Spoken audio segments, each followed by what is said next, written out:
Bienvenidos una vez más, queridos oyentes, al umbral de la noche.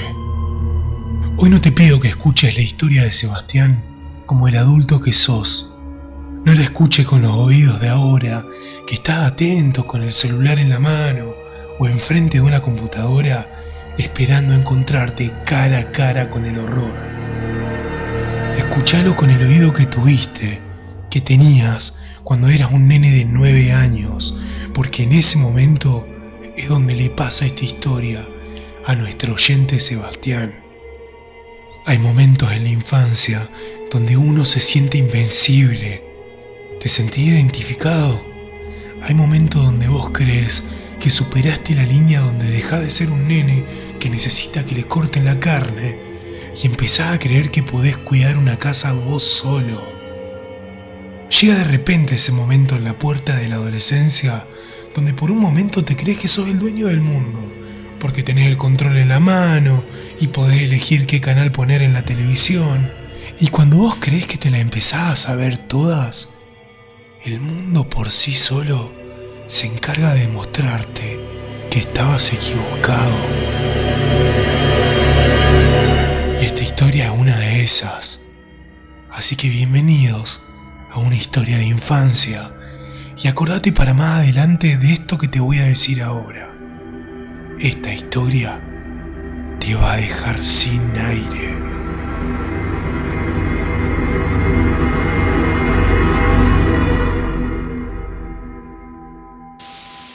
El que depositó dólares recibirá dólares. Sebastián es un pibe nacido en los 90 que tuvo una infancia en donde su mundo estaba un poco roto. En realidad, el mundo general estaba roto. Era pleno 2001 de la crisis argentina, con una madre deprimida que le costaba la economía, la angustia y la vida en general. Se había separado de su marido hacía un par de años y el ambiente en la casa era muy denso. Sebastián se veía poco con el padre, cosa que por algún lado lo beneficiaba, porque no era una figura paterna favorable por no entrar en muchos detalles que nos cuenta. Así que su vida pasaba en la casa con su mamá. A él le dolía verla tan triste, pero hay cosas que la mente de un nene de 9 años todavía no puede entender del todo. Sin embargo, había empezado a pasar desde hace un tiempito algo que le empezó a generar una chispita de esperanza. La madre había empezado a salir con alguien después de tantos años sola, y parecía que estaba recuperando el ánimo. Después de mucho tiempo de encierro, de angustia, de repente un día se empezó a maquillar, empezó a salir, a entrar a casa riéndose por lo bajo. Se la veía más linda, más alegre. Y una noche la invitaron a salir. Así que esa tarde de sábado lo agarró muy seria Sebastián y le dijo si quería ir a pasar la noche a la casa de la Abu, y le explicó con un discurso eterno que la habían invitado a salir y que quería ir, que se sentía sola. Era innecesario tanta data porque él estaba encantado de que vaya. El tema es que no quería irse de la Abu. Él se sentía lo suficientemente grande para quedarse en la casa y cuidar que esté todo bien. Andá, mamá, tranquila, yo me cuido solo, no pasa nada. Ella con dudas aceptó. Pero como era un nene responsable y era en otra época del país, confiaba en él y sabía que no iba a pasar nada malo. Eran 2 o 3 horas como muchísimo. Sin embargo, tuvo esa charla eterna con el miedo instintivo de madre y aceptó la propuesta de dejarle la casa, no sin antes darle 1000 indicaciones. El gas, la llave, la comida está acá, el número de teléfono está acá, llámame si necesitas algo, si te sentís con miedo, yo me vuelvo, cerrá bien las ventanas, fíjate que la comida te la dijo ahí, y una lista eterna de temas que duró hasta que cerró la puerta de la casa. Cuando escuchó que la madre cerró la puerta de un auto y empezó a acelerar, se dio cuenta por fin que realmente iba a estar solo. Le agarró como un sustito interior que se prohibió sentir porque él ya estaba grande, no tenía que tenerle miedo a nada. Pero por un segundo, la saliva en la boca se le volvía espesa al tragar. Pero ya está, no importa. Al toque prendió la televisión y se puso a disfrutar. En Nickelodeon estaban pasando una maratón de Drake y Josh. Así que la noche pintaba perfecta.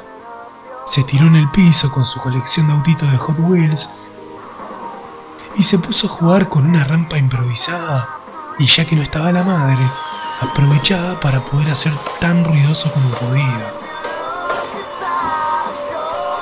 En una de las rutas de la rampa, tiró tan fuerte el Hot Wheels de metal azul que era su favorito, que salió despedido con una trayectoria fuerte y saltó por el aire. Él vio cómo se desplazaba y cómo fue a parar justo detrás de un aparador gigante que tenían en la cocina. Un mueble de roble alto, grande, pesado, de esos que probablemente habían nacido antes que su madre. Sebastián se acercó al mueble. Era una mole de madera oscura que ocupaba toda la pared. Guardaban de todo ahí, desde vajillas hasta libros, recuerdos, cajones con cosas. Era realmente enorme. El mueble no tenía patas, sino que se asentaba sobre el piso como un bloque, como si fueran parte de los cimientos de la casa. Se acercó al costado por donde había entrado el autito y miró entre el espacio chiquito que quedaba entre la pared de ladrillos y el mueble. Lo veía ahí a lo lejos al Hot Wheels, pero era inalcanzable. Así que buscó una escoba y probó, pero tampoco llegaba. Entonces, impulsado por esa lógica temeraria de los 9 años, decidió ver si podía alcanzarlo él mismo. Primero probó con el brazo, que entró fácil. Las muñecas le entraban libres, se las ponía de costado, así que siguió. Después, el hombro, que ahí ya le costaba con más dificultad, pero pasaba. Hizo bastante fuerza y se raspó con la pared fría, pero cedió. Sebastián, una vez que pudo pasar toda la parte superior del brazo, exhaló todo el aire que pudo, hundió la panza y se deslizó de la cadera para adentro. Tuvo que torcer la cabeza completamente hasta que el cuello no le giraba más. La mejilla la tenía pegada al barniz amargo y viejo del mueble, y los pies le habían quedado abiertos en un ángulo antinatural. Si por alguna razón pudiera doblar un poco más el pie, se le quebraba. Así, de esa manera, entró Sebastián a ese lugar, raspándose, haciendo toda la fuerza que puede tener un cuerpo de 9 años. Avanzó lentamente, pero no se iba a rendir. Estaba en la oscuridad total y ni siquiera llegaba a ver para abajo el Hot Wheels, una por la misma oscuridad y la otra porque no podía girar la cabeza para abajo, estaba muy apretado. Y ahí, en el corazón de la sombra, se dio cuenta de que no tenía sentido seguir. Estaba muy apretado para poder seguir avanzando. No lo iba a poder agarrar al autito. Así que ya está. Decidió pegarse la vuelta. Pero descubrió cuando intentó volver de que no podía. Me cuenta Sebastián que en ese momento conoció la verdadera desesperación. Al intentar inhalar para impulsarse, su pecho se expandió y se trabó. El mueble y la pared se habían convertido en una prensa. Cada vez que intentaba tomar aire, el ropero parecía ceder 1 milímetro, pero hacia atrás, apretándolo más contra el ladrillo. No podía mover la cabeza, la tenía atorada. El cuello le ardía por la posición y sentía la columna vertebral muy tirante. No podía mover las manos. Estaba sepultado en vida, de pie, en su propia cocina. Se empezó a desesperar cada vez más y empezó el horror táctil, porque las telarañas que había arrastrado al entrar empezaron a pegársele en la cara. Hilos de telaraña vieja y polvo que se le metían en la boca y por toda la cara, por las orejas, por la nariz, sin que pudiera usar las manos para quitárselas. Y lo peor, la sensación de algo vivo. Arañitas que, despertadas por la invasión, empezaron a caminarle por la espalda, por debajo de la remera, recorriéndole la piel con las patitas frenéticas corriéndole por la nuca.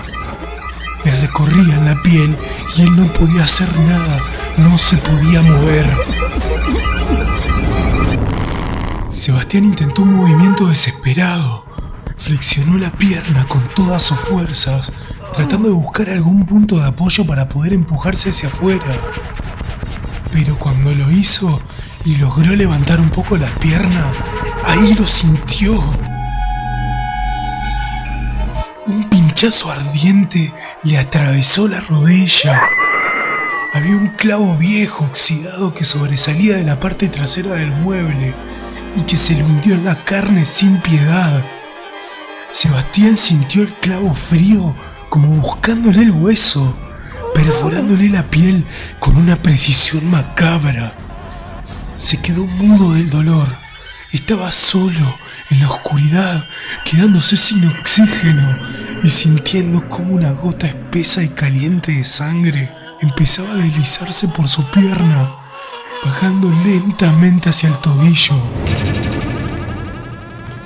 Intentó moverse cada vez más, pero lo lograba cada vez menos. Los pies presos entre el ladrillo y la madera, la rodilla clavada, la cara girada de una manera inhumana para el costado, hacía que todo en él se sienta entumecido y dolorido. Se movía, pero lograba hacer vibrar la madera y nada más. De hecho, tomó alguna pieza de vidrio que había del otro lado del mueble y la escuchó estrellarse contra el piso. El mundo se le empezó a apagar. Se empezó a sentir mareado por la falta de aire y el dolor del clavo lo estaba llevando al borde del desmayo. Si se dormía ahí, quizás no iba a despertarse más. Y en ese segundo final, cuando ya no había fuerzas para gritar, Sebastián se dio cuenta de que el silencio se había roto. Sebastián me jura que empezó a sentir pasos en la pieza, pasos caminando hacia donde él estaba. Claramente no era su madre, porque si lo fuera, apenas hubiera entrado y hubiera escuchado todo ese ruido, hubiera salido corriendo al lado de él. Su madre no era, pero los pasos estaban ahí. Se quedó mudo, esperando, sin decir nada. Y llegó una voz a su oído, un susurro que le dijo: "No te muevas, mamá está llegando". Se quedó llorando, transpirando, empalidecido, pero le hizo caso. No sabía muy bien por qué, pero sabía que esa voz le estaba diciendo qué era exactamente lo que tenía que hacer. Así que, como pudo, con toda la madurez que puede llegar a tener un nene de 9 años, se quedó tranquilo y 5 minutos después, la puerta del comedor se abrió. Ya llegué. Cuando la escuchó, gritó con todas las fuerzas. La madre vino corriendo. ¿Qué haces ahí? Y con él haciendo fuerza desde adentro y la mamá enloquecida desde afuera, movieron juntos el mueble apenas unos centímetros que le bastaron a Sebastián para poder salir de ahí. Salió sucio, con la rodilla destrozada y el corazón en la garganta. Lo llevó al hospital como estaba, entre reproches y preocupaciones, mientras él se sostenía la pierna que no le sangre más. Lo atendieron enseguida. No hizo falta hacerle puntos.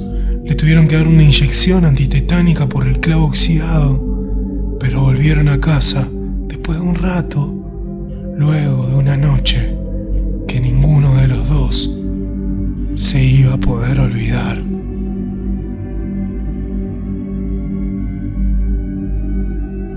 ¿Quién le habló a ese nene cuando estaba a punto de desmayarse por el dolor y la falta de aire? Sebastián mismo, que es quien me cuenta la historia, me asegura que bajo su perspectiva, lo que lo salvó fue un ángel. Moverse en ese contexto probablemente hubiera cortado alguna vena y quizás nunca hubiera podido contar esta historia. Podemos pensar, quizás los más escépticos, que habrá sido algo de su mente creado por un mecanismo de defensa para que no se moviera y el clavo no le destrozara la pierna. Yo no lo sé, él tampoco, y probablemente nadie que esté escuchando este programa lo sepa. Podríamos pensarlo debatiéndolo con la audiencia o en los comentarios del canal de YouTube. No podemos asegurar nada, pero lo que sí podemos asegurar es que esa noche Sebastián se dio cuenta de que no era el rey de nada, que esa invencibilidad que sentía cuando se fue su mamá era solo un cristal que se rompió contra la madera. A veces la adultez no llega con los años, sino con ese primer silencio absoluto, donde entendés que si no te cuida algo más grande, el mundo puede ser una prensa muy fría. Sebastián hoy es grande y además de ser oyente de la casa, es un amigo personal. Así que le dedicamos este capítulo que seguramente puso incómodo a más de uno, tan incómodo como quedarte atrapado sin salida atrás de un ropero viejo. Esto fue el umbral de la noche. Gracias por animarte a cruzar una vez más con nosotros, queridísimo oyente.